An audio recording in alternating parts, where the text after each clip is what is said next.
চাতুরতার উপরে যতটা নির্ভরশীল ভাই, আমরা আল্লাহ পাকের করুণার প্রতি ততটা আত্মবিশ্বাসী, আর লোভী আমরা ততটা নই।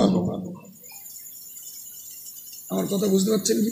আমরা মনে করি আমার জ্ঞান যথেষ্ট, আমরা মনে করি আমার আমল যথেষ্ট, আমরা মনে করি আমার চাতুরতা, আমার বুদ্ধিমত্তা, আমার হিকমত আমার জন্য যথেষ্ট।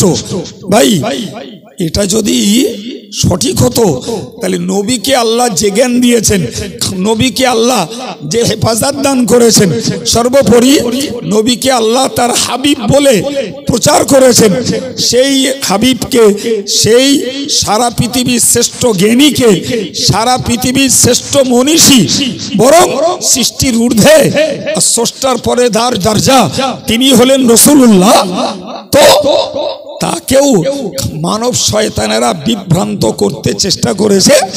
আর সেই চেষ্টা থেকে নবী নিরাপত্তা পেয়েছেন আল্লাহর রহমত আর ফজলের দ্বারায়। কথা বুঝে আসছে কি? আমি ওই আয়াতের ব্যাখ্যা যদি দিই লম্বা সময়ের প্রয়োজন, আর ব্যাখ্যা দেওয়া হক আদায় করে ব্যাখ্যা দেওয়ার জ্ঞানও আমার নেই। জি, আমি আজকে নবী দিবসের এই কথাটাকে বোঝাতে যেয়ে বললাম যে আমরা আল্লাহর জমিনে আল্লাহর পক্ষের প্রতিনিধি, আমরা চাইছি দিনটাকে নিজের জীবনে বাঁচিয়ে রাখবো, সঙ্গে পরিবার পরিজন সমাজ সর্ব জায়গাতেই আমরা দিনটাকে প্রতিষ্ঠিত করব, এটা আমাদের ডিউটি। কিন্তু এর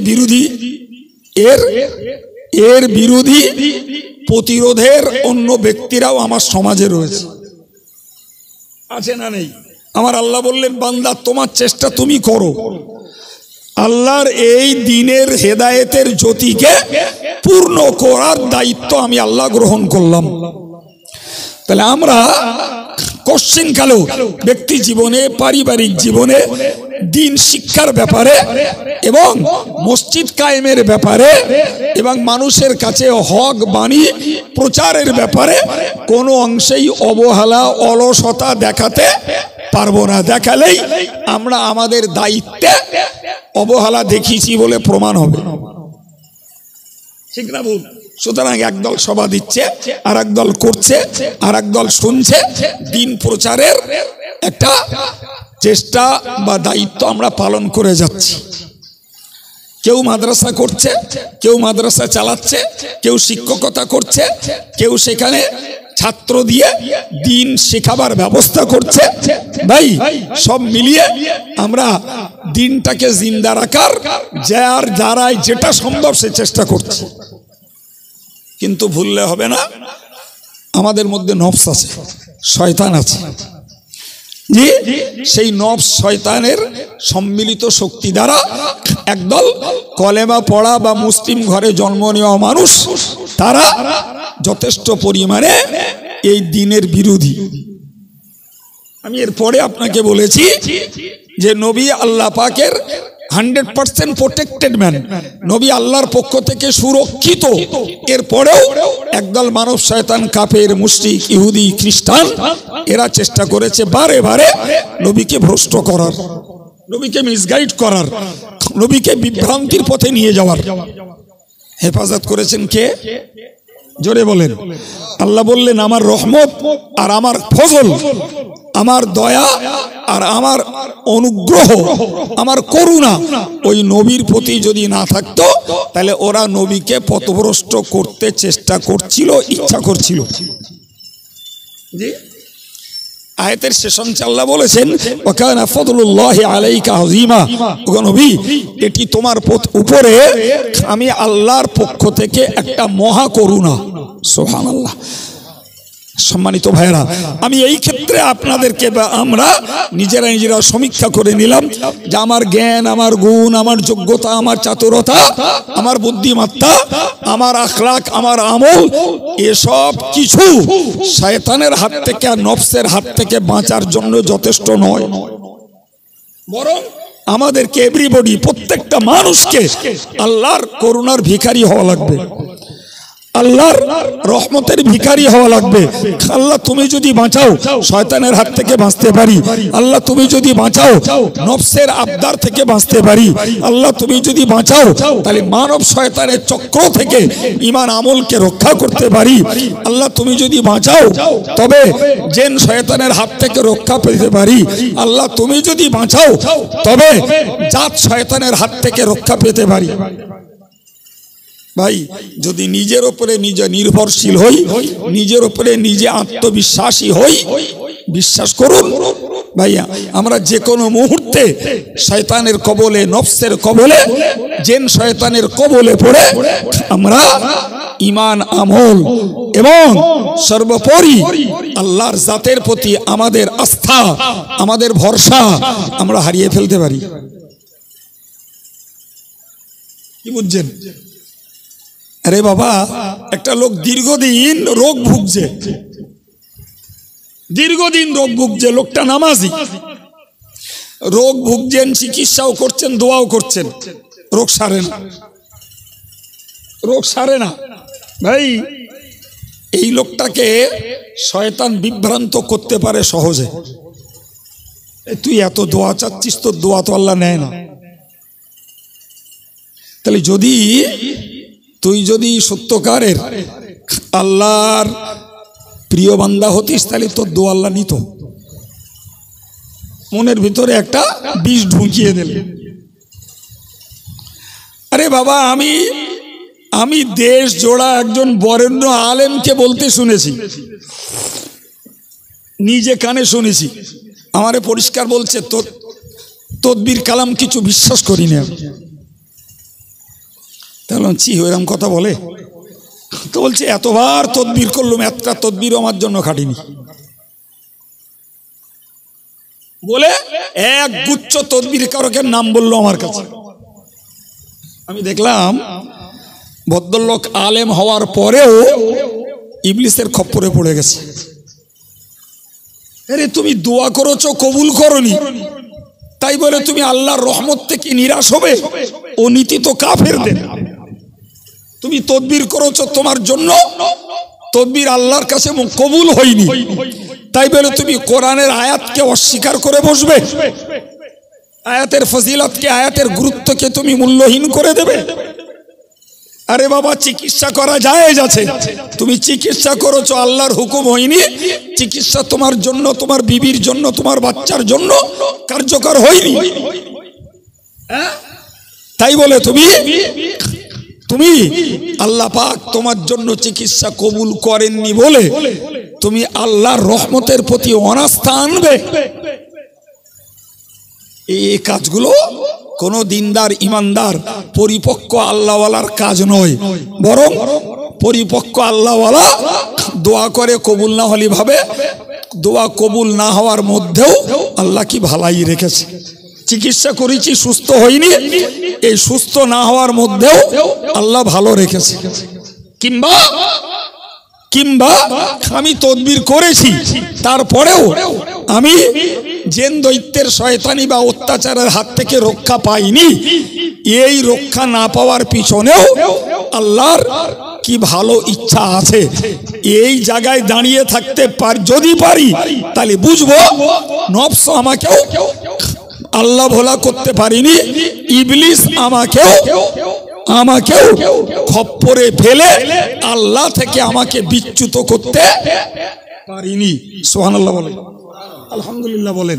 আর যদি মনের ভিতরে এরকম কিছু উঁকি মারে আর তৈরি হয়ে যায়, তাহলে আমাকে বুঝতে হবে আমি আলেম হই আর সাধারণ মানুষ হই, সাধারণ শিক্ষিত হই আর ধার্মিক হই আর ধর্ম হারাই হই, আমি ইবলিসের খপ্পরে পড়ে গেছি। কথা শুনছেন ভাই? নবী সাল্লাল্লাহু আলাইহি ওয়াসাল্লামকে একটা পিরিয়ডে মক্কার কাফেররা বলেছিল, এ মুহাম্মদ, তুমি যদি আমাদের এই মূর্তিকে স্পর্শ করো তাহলে আমরা দলে দলে ইসলাম কবুল করে নেব। জি, এখন এই ইসলামী সদস্য বাড়ানোর পিরিয়ডে রাসূলুল্লাহর এই ইসলামী মিশনে একটা সদস্য বাড়া নবীর একাত বুকটা পাঁচাত হতো। আচ্ছা, এই ডিস্টার্বটা হচ্ছে কেন? ওনাকে ছেড়ে দেন না, একটু সাইড হয়ে যান না।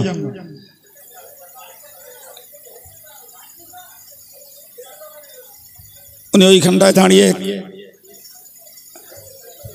আপনারা যারা সাইডে বসে আছেন ভাই একটু চেপে আসুন, ওনাকে ছেড়ে দেন, উনি চলে যাক।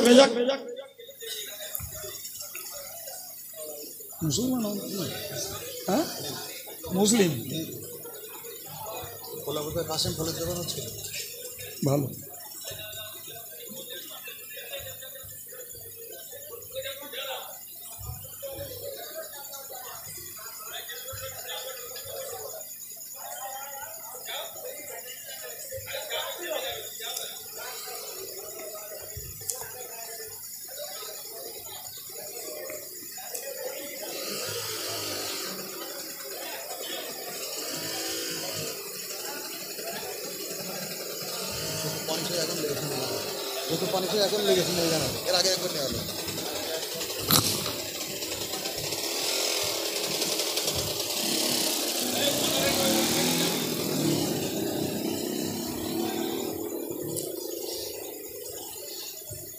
তো যে কথাটা বলছিলাম, তো নবী সাল্লাল্লাহু আলাইহি ওয়াসাল্লাম প্রাথমিক দিকে ভাবছিলেন যদি একটু স্পর্শ করলে এরা যদি অনেকেই মুসলমান হয় তাহলে মুসলমান সদস্য সংখ্যা একটু বাড়বে।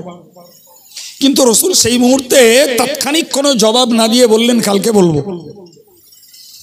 সারা রাত ভাবলেন, সকালবেলা ওদেরকে বললেন তোমরা ইসলাম কবুল করতে হয় করো, না হলে না হয় না করো, তবে আমি তোমাদের দাবি মেনে নিয়ে মূর্তি স্পর্শ করে ইসলামী সদস্য বাড়াতে রাজি নই। কথাটা কিছু বুঝলেন কি? একটু সুবহানাল্লাহ বলেন। রসুল তার দৃঢ়তার পরিচয় দিলেন যে তোমরা কলেমা পড়ে মুসলমান হতে হয় হবে, না হলে না হবে, তবে তোমাদের দাবি অনুযায়ী তোমাদের মূর্তিকে স্পর্শ করতে আমি রাজি নই। ভাই পরপরে কোরআনের আয়াত নাজিল হল, লাউলা আন সাব্বাতনাকা লাকাদ কিত্তা তারকানু ইলাইহিম শাইয়ান কালিলা। বললেন নবী, আমি যদি তোমার কদমকে দৃঢ় না করে দিতাম, আমি যদি তোমার কদমকে মজবুত না করে দিতাম, তাহলে তুমি ওদের দাবির দিকে ঝুঁকে পড়ছিলে। ওদের দাবির দিকে অল্প হলেও ঝুঁকে পড়ছিলে যে একটু যদি ছুঁয়ে দিলে মুসলমান সংখ্যা যদি বাড়ে তাহলে এটার মন্দ কি হবে। কিন্তু আমি তোমার মানসিকতাকে স্থির করে দিলাম, তোমার কদমকে মজবুত করে দিলাম, তোমাকে দৃঢ় করে দিলাম, ফলে লেটেস্ট সর্বশেষ তুমি ওদের দাবিকে মানোনি। জানো নবী, ইজাল্লা আযাকনাকা দিফাল হায়াতি ওয়া দিফাল মামাত, যদি ওদের দাবি মেনে নিয়ে তুমি মূর্তিকে স্পর্শ করে যদি মুসলিম সদস্য সংখ্যা বাড়াতে চেষ্টা করতে, তাহলে তোমার হায়াতে জিন্দেগিতে দিতাম দ্বিগুণ শাস্তি, আর মৃত্যুর পরে দিতাম দ্বিগুণ শাস্তি। সুম্মা লা তাজিদু লাকা আলাইনা নাসীরা, এরপরে তুমি তোমার আযাব থেকে, শাস্তি থেকে প্রতিরোধের মদদগার, সাহায্যকারী হিসেবে কাউকে পেতে না। কথা মাথায় ঢুকছে কি? কাফেরদের পলিসি এটা ছিল, কাফেরদের নবীকে বিভ্রান্ত করার একটা পলিসি, যে পলিসির ভিতর দিয়ে ওরা চাইছিল মুহাম্মদ যদি কোনো অংশে মুসলিম সদস্য সংখ্যা বাড়াবার ধান্দায় আর লোভে আমাদের মূর্তিকে স্পর্শ করে, তাহলে মুহাম্মদ নীতিচ্যুত হলো। তিনি এসেছেন এক আল্লাহর আবেদ বানাতে, আর সেই এক আল্লাহর আবেদ বানাতে যে তিনি আমাদের পূজ্য মাবুদ মূর্তিকে স্পর্শ করলেন, মানে মুহাম্মদ অন্যায়কে সমর্থন করে ন্যায়ের সহায়তার উপকার নিতে চাইলেন। কাজটা ভালো না খারাপ? জি, মনে রাখতে হবে। সুতরাং নবী দিবস উদযাপন করতে বসে এই শিক্ষাটুকু আমাদের নেওয়া উচিত যে আমরা যতই দিনদার হই, যতই নামাজি মুসল্লি আল্লাহওয়ালা যাই হই না কেন, আমার নবীর কাছ থেকে শিক্ষা নিতে হবে যে আমরা ধার্মিক হওয়ার পরেও আমাদের পিছনে শয়তানের চক্র আছে, নফসের অন্যায় আবদার আছে। কখনো আমরা ভালোর জন্য মন্দের সহায়তা নেব না। ভালোর জন্য কথা বলেন জান্নাতে থাকবার লোভ ভালো, কিন্তু তাই বলে আল্লাহর নিষিদ্ধ গাছের ফল খেয়ে নয়। মসজিদ তৈরি করা ভালো, তবে ছিনতাই করা জায়গায় নয়। বুঝতে পারেননি? জলসা দেওয়া ভালো, তবে গড়পড়তায় জি মুসলিম নন মুসলিম সকলের পয়সা গাড়ি ধরে ধরে করা নয়। এই কথা শুনতে পাচ্ছেন? হ্যাঁ, আমি আপনাকে বোঝাতে চাইছি কিছু মৌলিক কথা। আমি বুঝিয়ে দিলাম যে ইবলিসের চক্রে নবীকেও অত্যন্ত সূক্ষ্ম পলিসিতে নবীকে পথভ্রষ্ট করার চেষ্টা ইবলিস করেছে। ভাইরে, আমরা এই ইবলিসের চক্র বুঝি না বলেই নামাজ কালাম পড়ি, সবকিছুই করি, আবার কোন মুহূর্তে নফসের আবদার মেনে নিয়ে, শয়তানের চক্র মেনে নিয়ে ইসলাম বিরোধী, কোরআন বিরোধী, রসুল বিরোধী কাজ আমাদের জাতি সমাজের মাঝে গিজ হচ্ছে, গিজ করছে। একটা করে বললে অনেক সময় আমার তাকতের বাইরে। আমি আপনাকে বুঝিয়ে আসছিলাম যে আল্লাহ বলেছেন দিনের বাতিটাকে, জ্যোতিটাকে, হেদায়েতের আলোটাকে কাফেররা মুখের ফুঁকে নিভিয়ে দিতে চায়, আর আমি আল্লাহ চাই আমার দিনকে পূর্ণ করে ছাড়তে। সুবহানাল্লাহ বলেন, আর একটু জোরে বলেন। জি, আল্লাহ বললেন হুয়াল্লাযী আরসালা রাসূলাহু বিল হুদা ওয়া দীনিল হক। ওই আল্লাহ যিনি তার রসুলকে পাঠিয়েছেন হেদায়েত দ্বারা এবং সত্য দ্বীনের দ্বারা। আল্লাহ তার নবীকে হেদায়েত দিয়ে, সত্য দ্বীন দিয়ে পাঠিয়েছেন। লিইয়ুযহিরাহু আলা দ্বীনি কুল্লি। আল্লাহ পাকের ইচ্ছা হলো অন্য সমস্ত ধর্মের উপরে ইসলাম ধর্ম